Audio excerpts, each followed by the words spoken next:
নমস্কার, জয় মাতারা। আমি অ্যাস্ট্রো হিমাংশু ভাগ্যের দুয়ার থেকে আপনাদেরকে জানাই আন্তরিক শুভেচ্ছা, ভালোবাসা। জাতকেদের ক্ষেত্রে বলবো আপনারা ডান হাতটিকে দেখুন, আর জাতিকারা হলে বাঁ হাতটিকে দেখুন।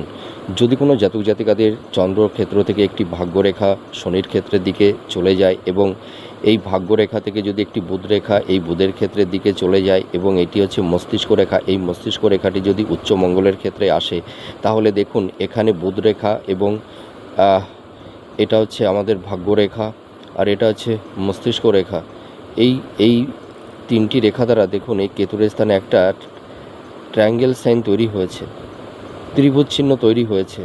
যদি এই ধরনের রেখা কারুর হাতে থেকে থাকে তাহলে এরা নিজের ক্ষমতায় একটা সুন্দর গৃহ নির্মাণ করতে পারবে এবং এরা বিজনেস ক্ষেত্রে প্রচুর সফলতা পেয়ে থাকবে এবং এরা গভর্নমেন্ট জব পাবে এবং জীবনে এরা প্রচুর অর্থ, ধন, সম্পদ, প্রপার্টির মালিক হতে পারবে। নমস্কার।